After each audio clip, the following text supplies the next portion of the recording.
তো hello everyone, সবাই কেমন আছেন?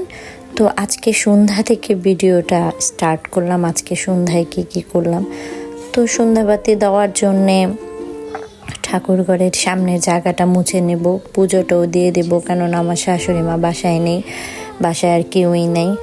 তো প্রথমে আমি ধীপধূপ ঠাকুরকে দেখাচ্ছি, তারপর পুরো ঘরে দেখাবো।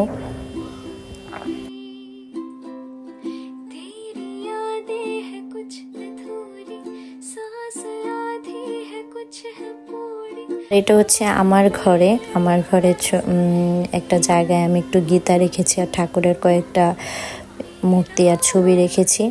তো এখানেও আমি একটু স্নান করে দেখাই প্রতিদিন, আর সন্ধ্যার সময় দেখানোর চেষ্টা করি। তো পূজাটা শেষ করে নিলাম। তো আজকে কিছু কাপড় ধোয়া হয়েছিল, এগুলো গুছিয়ে নিলাম।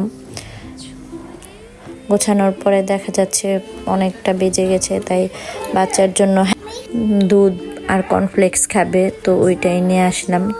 এটা বাচ্চাকে খাওয়াই দিচ্ছিলাম সন্ধ্যার সময়।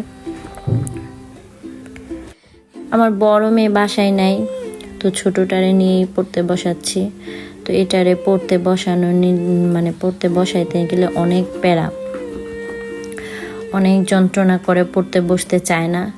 তো হাতে ধরে এখন মাত্র লেখা শেখাচ্ছি। তো আজকে এই পর্যন্তই থাক, দেখা হবে নেক্সট কোনো ভিডিওতে। সেই পর্যন্ত সবাই ভালো থাকবেন, আর সবাই একটু লাইক কমেন্ট করে সাপোর্ট করবেন। টাটা।